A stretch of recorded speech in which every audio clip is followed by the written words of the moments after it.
Frère Maximio, bienvenue dans l'émission Nous Dimanche se prépare, qui est consacrée à commentaire que Manuel Tabot a fait pour dimanche 15 juin 2025, qui c'est dimanche de la Sainte Trinité. Après que nous te sortis dans dimanche de la Pentecôte, qu'on y a dimanche si Dieu veut, car 15 juin 2025, c'est dimanche de la Sainte Trinité. En nous commencer, nous voyons le premier lecture.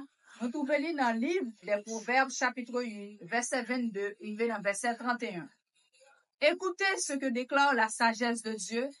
Le Seigneur m'a fait pour lui, principe de son action, première de ses œuvres depuis toujours.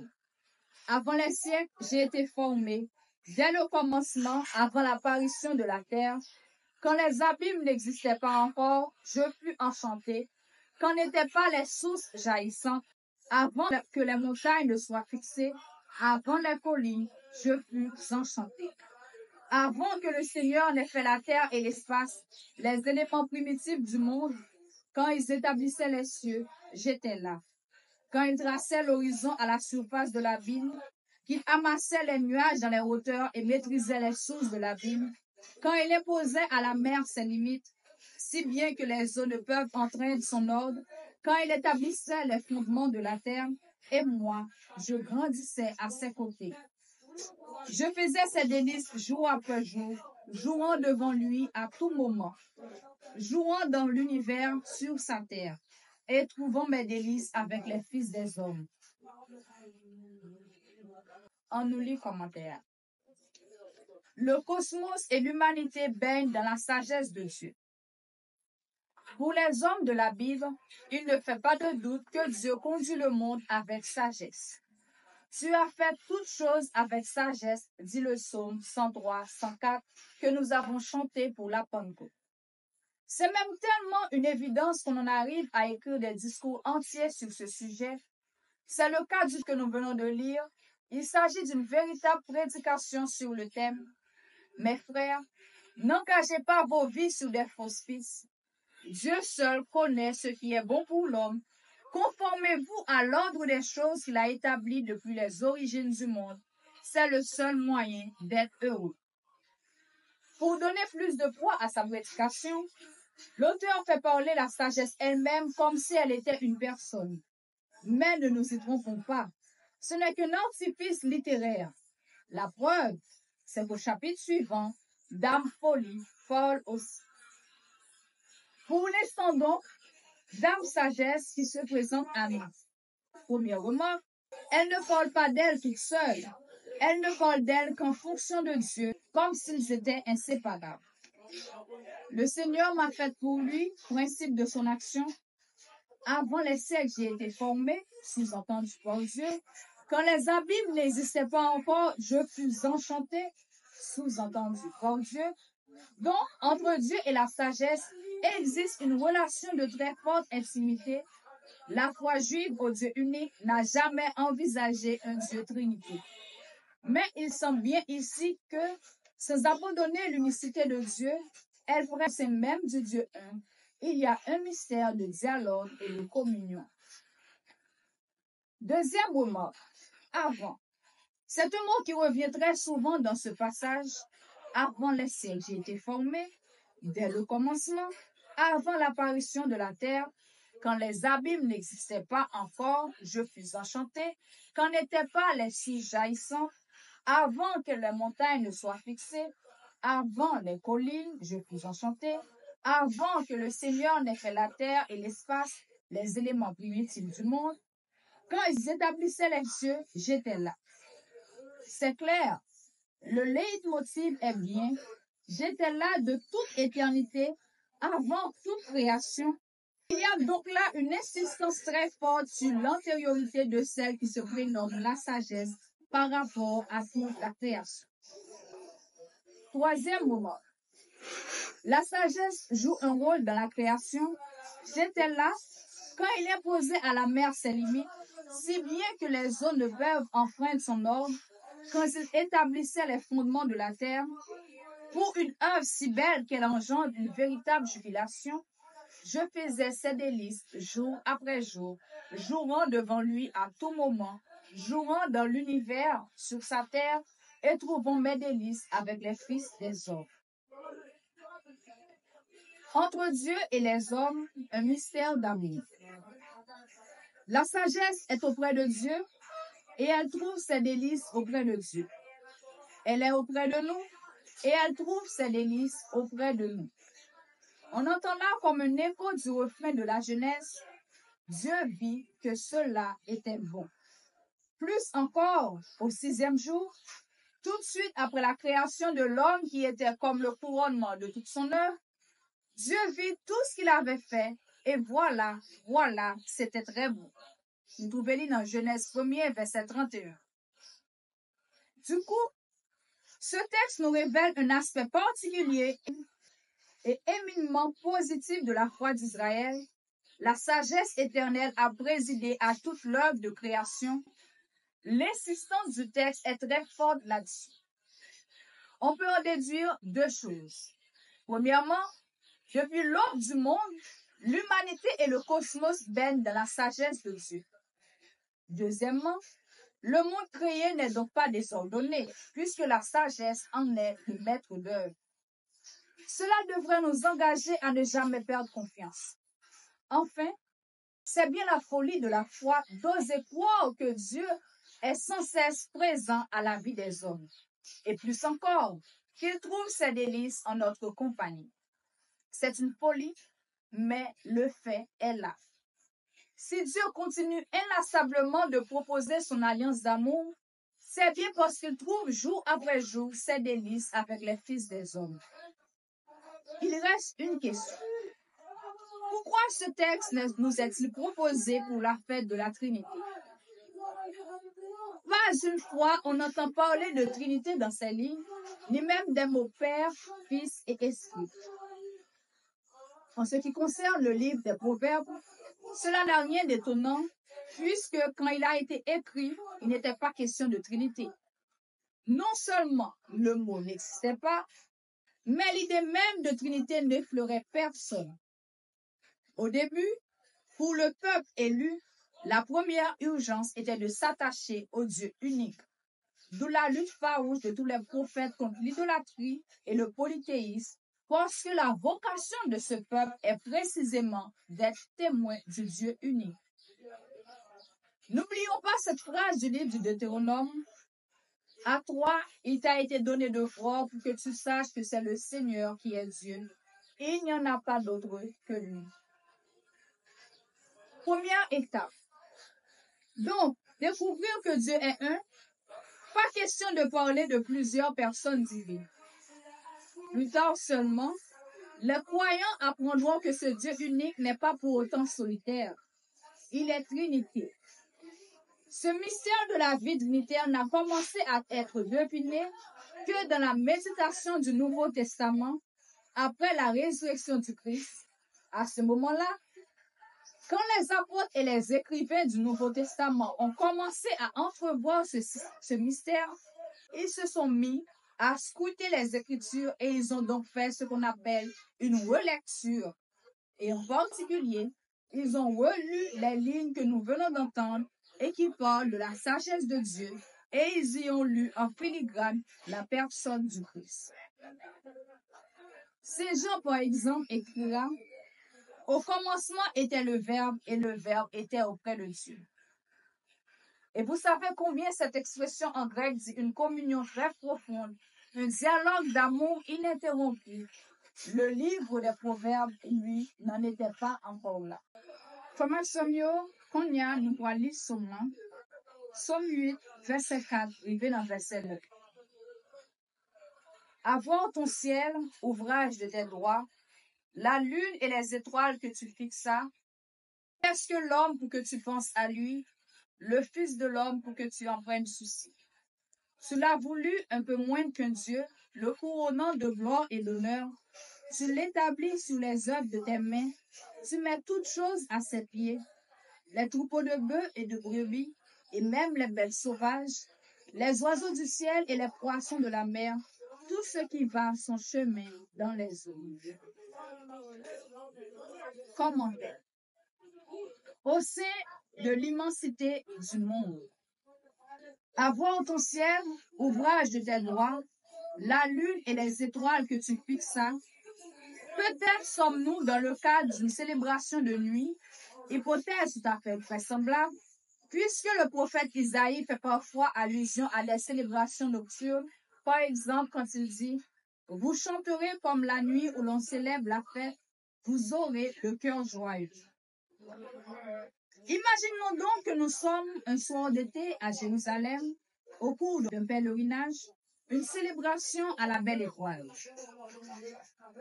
Nous n'avons pas lu ce psaume en entier, mais si nous nous reportons à notre Bible, ce qui saute aux yeux de la lecture de ce psaume, c'est que la première et la dernière phrase sont exactement identiques. Ô Seigneur notre Dieu, qu'il est grand ton nom par toute la terre. Donc, pas besoin de chercher plus loin le thème de ce psaume, c'est une hymne à la grandeur de Dieu. Au passage, d'ailleurs, remarquons que le nom employé par Dieu ici, c'est une fois de plus le nom de l'alliance, les fameuses 4 lettres YHVH. Le nom très saint qu'on ne prononce jamais. Donc, même si le mot alliance n'est pas employé une seule fois, il est sous-entendu. C'est le peuple de l'alliance qui s'exprime ici. Revenons à cette phrase qui est répétée au début et à la fin. Ô Seigneur notre Dieu, qu'il est grand ton nom par toute la terre. On a donc là une parfaite symétrie. Elle encadre quoi? Une méditation sur l'homme. Cette construction est très intéressante. À la fois, l'homme est bien au centre de la création et en même temps, tout, y compris l'homme, est rapporté à Dieu. Lui seul agit et l'homme contemple. Tout est ouvrage des doigts de Dieu. Tout est œuvre de tes mains. Tu fixes les étoiles, tu penses à l'homme, tu en prends souci. Tu le couronnes de gloire et d'honneur. Tu l'établis sur l'œuvre de tes mains. Tu mets toutes choses à ses pieds. La couronne de l'homme, c'est le cosmos, justement. Et ce n'est certainement pas un hasard si le psaume est conçu de telle manière que l'énumération des œuvres créées par Dieu encadre l'homme, lui faisant comme une couronne. Si on reprend la structure globale de ce psaume, il se présente comme des cercles concentriques. Au centre, l'homme. Qu'est-ce que l'homme pour que tu penses à lui? Et le Fils de l'homme pour que tu en prennes souci. Tu l'as voulu un peu moins que Dieu, le couronnant de gloire et d'honneur. Tu l'établis sur l'œuvre de tes mains. Tu mets toutes choses à ses pieds. Puis un premier cercle, la création. De part et d'autre des versets qui concernent l'homme. D'un côté, il y a le ciel étoilé et la lune. De l'autre, tous les êtres vivants, troupeaux, bêtes sauvages, oiseaux, poissons.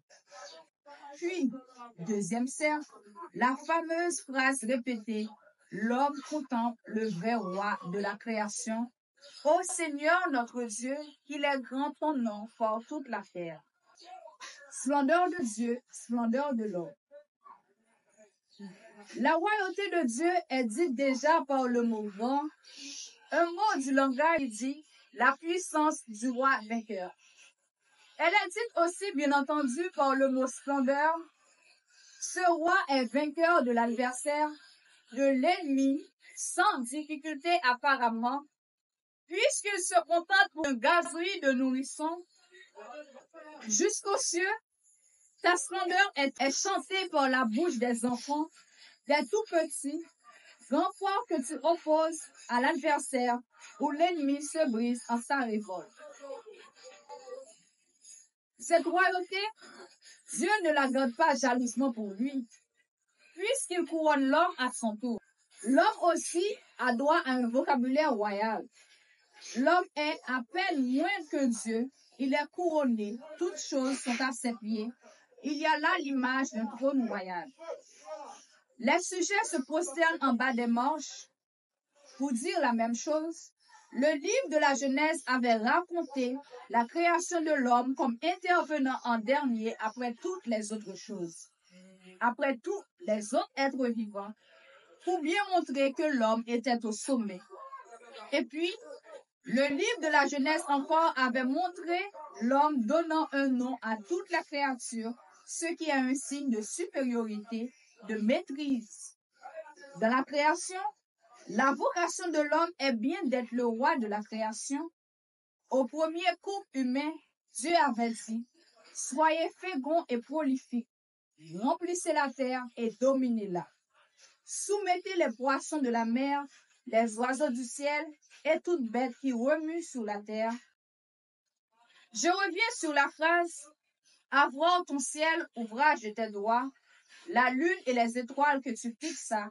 Qu'est-ce que l'homme pour que tu penses à lui, et le Fils de l'homme pour que tu en prennes souci? » Belle manière de dire que la présence de Dieu auprès de l'homme, sa sollicitude.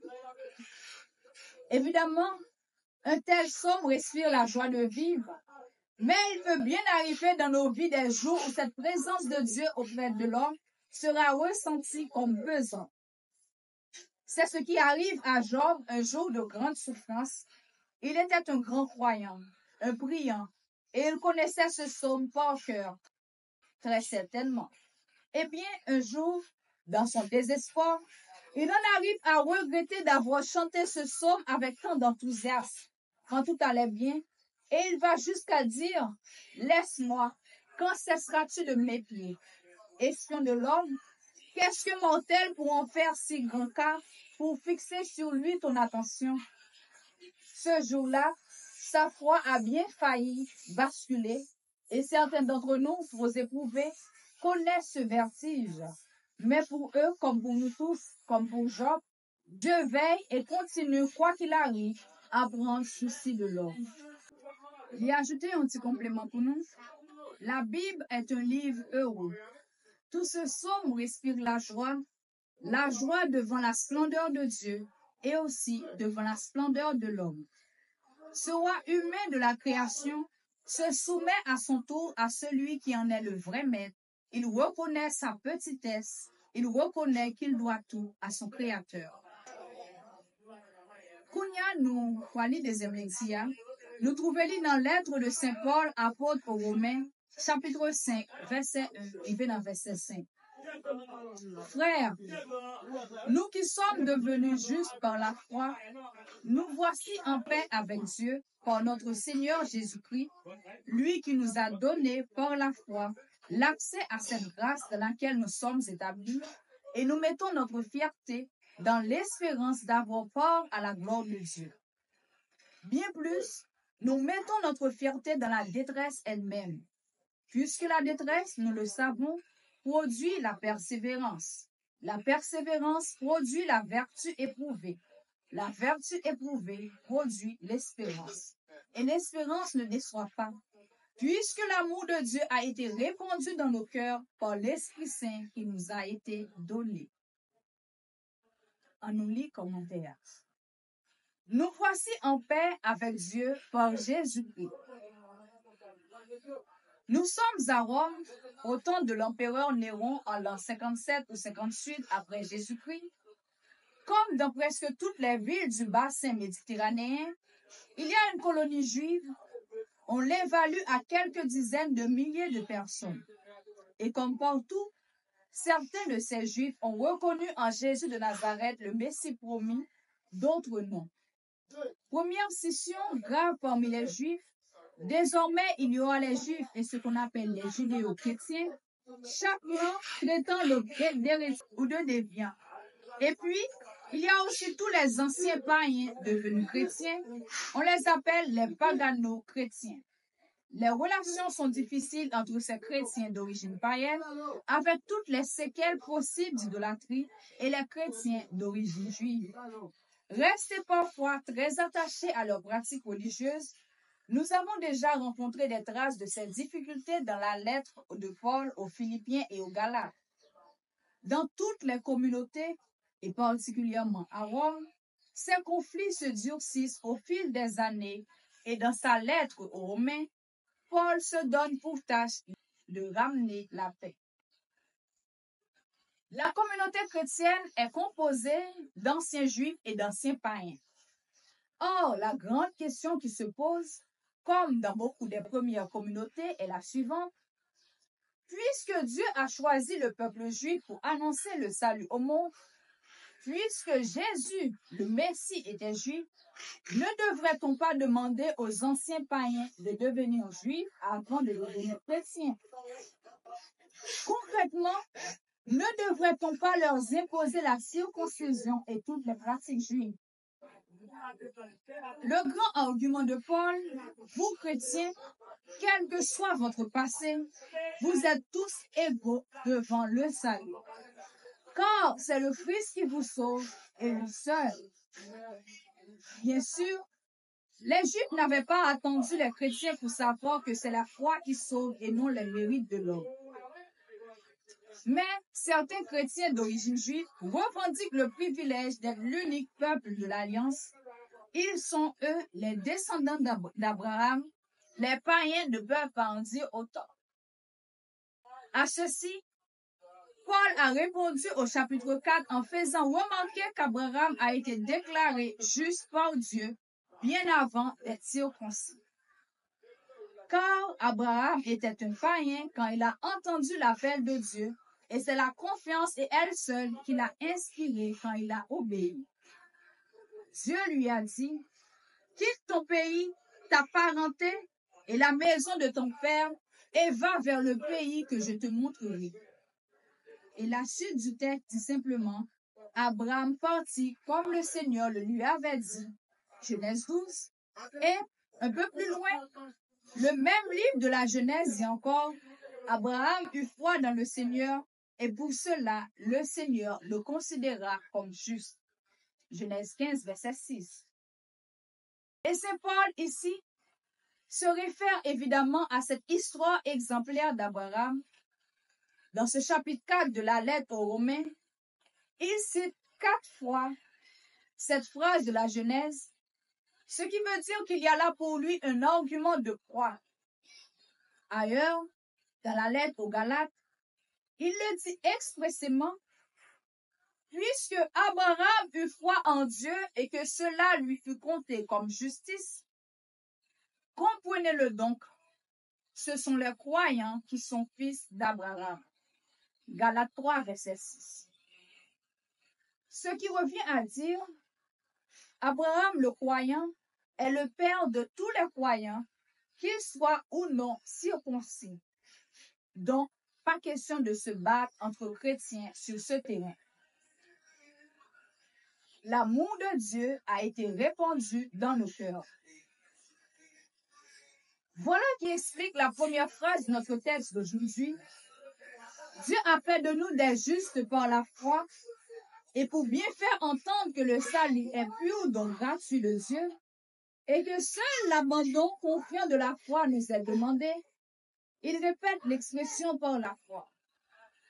Nous qui sommes devenus justes par la foi, nous voici en paix avec Dieu, par notre Seigneur Jésus-Christ, lui qui nous a donné par la foi l'accès à cette grâce dans laquelle nous sommes établis. Et les verbes sont au passé. Justifiés, nous le sommes tous depuis la mort et la résurrection du Christ. C'est des choses faites. Désormais, nous vivons dans l'intimité de Dieu, ce que Paul appelle la grâce. L'émerveillement de Saint Paul et de tout croyant, c'est que par pure grâce de Dieu, nous participons à la justice du Christ. Par notre foi en lui et par elle seule, nous sommes réintégrés dans l'alliance de Dieu, dans la communion trinitaire. Ici, pas plus que dans le livre des Proverbes, nous ne lisons le mot Trinité. Mais quand Paul parle du monde de la grâce, c'est bien de cela qu'il est question. D'ailleurs, on ne peut pas s'empêcher de remarquer que Paul, contemplant le mystère de Dieu, le fait spontanément en termes trinitaires, en particulier dans ces 2 phrases. Nous voici en paix avec Dieu par Jésus-Christ, et l'amour de Dieu a été répandu dans nos cœurs par l'Esprit Saint qui nous a été donné. Cela ne veut pas dire que tout sera toujours facile. Paul parle de détresse que traversent ses lecteurs, mais la détresse elle-même peut être chemin vers Dieu. La détresse produit la persévérance, La persévérance produit la valeur éprouvée. La valeur éprouvée produit l'espérance. L'espérance est une vertu de pauvre. Elle est au bout de longs chemins de dépouillement. Elle est au-delà de nos encouragements, de nos acharnements, de nos quand même. Elle naît quand nous sommes complètement remis à la confiance en Dieu, quand nous avons acquis la sérénité parce que notre œuvre n'est pas la nôtre en réalité, mais la sienne. Car l'amour de Dieu a été répandu dans nos cœurs par l'Esprit Saint qui nous a été donné. Au fait, l'amour de Dieu, on pourrait évidemment se demander le sens de la préposition de ici. Est-ce l'amour que Dieu nous porte ou l'amour que nous portons à Dieu? Mais c'est une mauvaise question. L'Esprit Saint répand en nos cœurs l'amour même que Dieu porte à l'humanité et à notre tour, nous devenons capables d'aimer. Et ainsi, peu à peu, nous entrons davantage dans la communion trinitaire dès maintenant. C'est cela que Paul appelle avoir part à la gloire de Dieu. Notre orgueil, c'est d'espérer avoir part à la gloire de Dieu et l'espérance ne pas, puisque l'amour de Dieu a été répandu dans nos cœurs par l'Esprit Saint qui nous a été donné. Comment nous pouvons lire l'évangile là? Nous trouvons dans Saint Jean chapitre 16, verset 12, arrivé dans verset 15. En ce temps-là, Jésus disait à ses disciples, « J'ai encore beaucoup de choses à vous dire, mais pour l'instant, vous ne pouvez pas les porter. Quand il viendra, lui, l'Esprit de vérité, il vous conduira dans la vérité tout entière. En effet, ce qu'il dira ne viendra pas de lui-même, mais ce qu'il aura entendu, il le dira. Et ce qui va venir, il vous le fera connaître. Lui me glorifiera, car il recevra ce qui vient de moi pour vous le faire connaître. Tout ce que possède le Père est à moi. Voilà pourquoi je vous ai dit, l'Esprit reçoit ce qui vient de moi pour vous le faire connaître. Et il vous fera souvenir de tout ce que je vous ai dit. » On nous lit commentaire. L'Esprit de vérité vous conduira dans la vérité tout entière. Avant de nous aventurer dans ce texte de Saint Jean, il faut plus que jamais nous habiller le cœur, disait Saint-Exupéry. En cette dernière soirée de sa vie terrestre, Jésus n'emploie pas le mot Trinité. Il fait beaucoup plus et beaucoup mieux. Il nous introduit dans ce grand mystère, dans l'intimité même de la Trinité. Mais pour percevoir ce mystère d'amour et de communion, il faudrait que nous lui soyons accordés, que nous soyons nous-mêmes feu brûlant d'amour et de communion. Or, nous ressemblons plutôt à du bois trop vert mis au contact du feu. Bien difficile de le faire prendre. Ce que Jésus nous dit, entre autres choses, c'est que l'Esprit de Dieu, le feu, va venir en nous. Il va s'installer au cœur du bois vert. Nous sommes encore dans le contexte du dernier repas de Jésus avec ses disciples. Au soir du jeudi saint, Jésus fait ses adieux et prépare ses disciples aux événements qui vont suivre. Il révèle le maximum de son mystère, mais il y a des choses qu'ils ne peuvent pas encore comprendre. J'aurais encore beaucoup de choses à vous dire, mais pour l'instant, vous n'avez pas la force de les porter. L'histoire de l'humanité, comme toute histoire humaine, est celle d'un long cheminement. Comme nous, parents ou éducateurs, accompagnons ceux qui nous sont confiés dans leur éveil progressif, Dieu accompagne l'humanité dans sa longue marche. Tout au long de l'histoire biblique, Dieu s'est révélé progressivement à son peuple. Ce n'est que peu à peu que le peuple élu a abandonné ses croyances spontanées pour découvrir toujours un peu mieux le vrai visage de Dieu. Mais ce n'est pas fini. La preuve, c'est la difficulté des propres disciples de Jésus à le reconnaître comme le Messie, tellement il était différent du portrait qu'on s'en était fait d'avance. Et ce long chemin de découverte de Dieu n'est pas encore terminé. Il n'est jamais terminé. Il continuera jusqu'à l'accomplissement du projet de Dieu. Tout au long de ce cheminement, l'Esprit de vérité nous accompagne pour nous guider vers la vérité tout entière. La vérité semble bien être l'un des maîtres mots de ce texte. À en croire ce que nous lisons, la vérité est un but et non pas un acquis. L'Esprit de vérité vous guidera vers la vérité tout entière. Cela devrait nous interdire de nous disputer sur des questions de théologie, puisqu'aucun de nous ne peut prétendre posséder la vérité tout entière. D'autre part, elle n'est pas d'ordre intellectuel, elle n'est pas un savoir, puisque dans le même évangile de Jean, Jésus dit « Je suis la vérité ». Alors, nous comprenons pourquoi dans le texte d'aujourd'hui, il emploie plusieurs fois le verbe connaître. Ce qui va venir, il vous le fera connaître. Il reprendra ce qui vient de moi pour vous le faire connaître. Invité à entrer dans l'intimité même de Dieu. En langage biblique, on sait bien que connaître désigne une expérience de vie et non pas un savoir. À tel point que ce mot connaître est celui qui est employé pour l'union conjugale. L'expérience de l'amour ne s'explique pas. On peut seulement la vivre et s'en émerveiller. L'Esprit va habiter en nous, nous pénétrer, nous guider vers le Christ qui est la vérité. Alors, peu à peu, la révélation du mystère de Dieu ne nous sera plus extérieure. Nous en aurons la perception intime. Là encore, j'entends un écho des promesses des prophètes. Ils me connaîtront tous du plus grand au plus petit. Je reviens sur la phrase. J'aurai encore beaucoup de choses à vous dire, mais pour l'instant, vous n'avez pas la force de les porter. Pourquoi les apôtres n'ont-ils pas la force de les porter? C'est parce qu'ils n'ont pas encore reçu l'Esprit Saint, semble-t-il. Cela veut dire que si nous désirons vraiment pénétrer un peu plus dans la connaissance des mystères de Dieu, il nous faut résolument invoquer l'Esprit Saint. Dernière remarque, ce qui va venir, il vous le fera connaître. Ce qui va venir, n'attendons pas la révélation de manière des voyants. Il s'agit de beaucoup plus grand. C'est le grand projet de Dieu qui se réalise dans l'histoire humaine. Ce que Saint Paul appelle le dessein bienveillant et qui est justement l'entrée de l'humanité tout entière dans la vie intime de la Trinité. Il reprendra ce qui vient de moi pour vous le faire connaître.